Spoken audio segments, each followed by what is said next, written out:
അസ്സലാമു അലൈക്കും വറഹ്മത്തുള്ളാഹി വബറകാത്തു. സുന്നി വിദ്യാഭ്യാസ ബോർഡ് 5ാം തരത്തിലേക്ക് തയ്യാർ ചെയ്ത ഉലൂമുദ്ദീനിന്റെ ദഫ്തർ ത്വാലിബ് അഥവാ വർക്ക് ബുക്കാണ് ചെയ്യുന്നത്.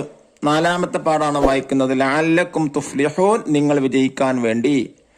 1ാമത്തെ വർക്ക് എന്താ? നുജീബ്, ഉത്തരമെഴുതാം. ചോദ്യം 1, മദ്യപാനം ഹറാമാക്കിയത് എന്തിന്? ഉത്തരം, മദ്യപാനം നിഷിദ്ധമാണ്. അത് എല്ലാ തിന്മകളുടെയും മാതാവാണ്. അതിലൂടെ ബുദ്ധി, അഭിമാനം, സമ്പത്ത്, ആരോഗ്യം ഇവയെല്ലാം നഷ്ടപ്പെടും. കുടുംബബന്ധം തകരും. മാരകമായ രോഗങ്ങൾ വരാനും ജീവൻ നഷ്ടപ്പെടാനും ഇത് കാരണമാവും. ചോദ്യം 2, മദ്യപാനം എല്ലാ തിന്മകളുടെയും മാതാവാണ്. വിവരിക്കുക. അല്ലാഹു തആല പറഞ്ഞു, നിശ്ചയം കള്ളും മയക്കുമരുന്നുകളും നമുക്ക് നിഷിദ്ധമാണ്.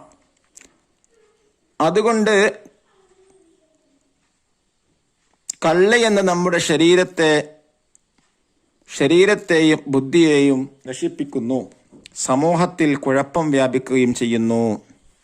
3ാമത്തെ ചോദ്യം, മദ്യപാനികൾക്ക് പരലോകത്ത് ലഭിക്കുന്ന ശിക്ഷ എന്ത്? ഉത്തരം, നരകവാസികളുടെ ശരീരത്തിൽ നിന്ന് ഒലിച്ചിറങ്ങുന്ന രക്തവും ചലവും കലർന്ന കടുത്ത ദുർഗന്ധമുള്ള ദ്രാവകം നരകത്തിൽ മദ്യപാനിയെ കുടിപ്പിക്കും. ചോദ്യം 4, മദ്യം പോലെ ഹറാമാണ് എന്തെല്ലാം? ഉത്തരം, എല്ലാവിധ ലഹരി വസ്തുക്കളും വർജിക്കണം. മിഠായികൾ, പാനീയങ്ങൾ, ഭക്ഷ്യവസ്തുക്കൾ എന്നിവയുടെ രൂപത്തിലെല്ലാം ലഹരി വസ്തുക്കൾ ലഭ്യമാണ്. ചോദ്യം 5, ആരാണ് ഉർവത്ത് ഇബ്നു സുബൈർ റളിയല്ലാഹു അൻഹു? ഉത്തരം, താബിഈകളിൽ പ്രമുഖനായ ഒരു വ്യക്തിയാണ്. ഇനി 2ാമത്തെ ആക്ടിവിറ്റി നോക്കൂ. നുബയ്യിനു സിയാഖ്, സന്ദർഭം എഴുതാനാണ്. ആര് ആരുടെ എപ്പോൾ പറഞ്ഞു എന്നുള്ളതാണ്. ഞാൻ ദിക്ർ ചൊല്ലാം, നിങ്ങൾ കാൽ മുറിച്ചോളൂ. ആര് ആരുടെ ഇപ്പൊ പറഞ്ഞു? ഉർവ റളിയല്ലാഹു അൻഹുവിന്റെ കാലിന് പഴുപ്പ് ബാധിച്ചു. അത് കാലിലെ മറ്റു ഭാഗങ്ങളിലേക്ക് പകരാതിരിക്കാൻ കാല് മുറിച്ചു മാറ്റണമെന്ന് ഡോക്ടർമാർ വിധിച്ചു. വേദന അറിയാതിരിക്കാൻ ലഹരി പദാർത്ഥങ്ങൾ കഴിപ്പിക്കണം എന്നത്തെ രീതി ഡോക്ടർമാർ നിർബന്ധിച്ചു. പക്ഷേ ഉർവ റളിയല്ലാഹു അൻഹു കഴിക്കാൻ കൂട്ടാക്കിയില്ല.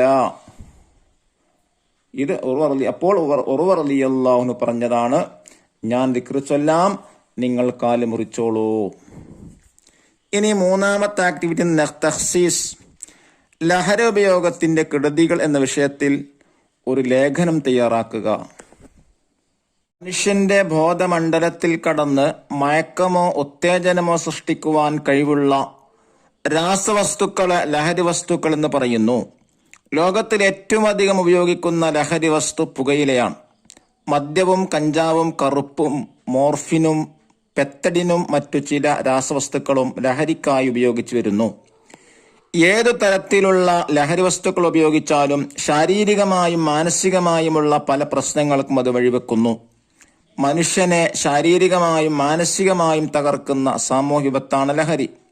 തലച്ചോറിനെയും ഹൃദയത്തെയും അപകടകരമായ രീതിയിൽ ബാധിക്കുന്ന ഒരു മാരക ലഹരി മരുന്നാണ് മെത്താഫിറ്റമിൻ. ഈ 4ാമത്തെ ആക്ടിവിറ്റി നക്തബു കമാഫിൽ മിസാൽ, ഉദാഹരണത്തിൽ കൊടുത്തതുപോലെ എഴുതാനാണ്. 1, ഇജ്തനിബുൽ ഖംറ ലഅല്ലക്കും തുഫ്ലിഹൂൻ. അടുത്തത്, ഇജ്തനിബുൽ മൈസിറ ലഅല്ലക്കും തുഫ്ലിഹൂൻ. പിന്നെ ഇജ്തനിബുൽ അസ്ലാമ ലഅല്ലക്കും തുഫ്ലിഹൂൻ എന്നിങ്ങനെ എഴുതുക. അല്ലാഹു നമ്മെ എല്ലാ തിന്മകളിൽ നിന്നും കാത്തുരക്ഷിക്കട്ടെ. അസ്സലാമു അലൈക്കും വറഹ്മത്തുള്ളാഹി വബറകാതുഹു.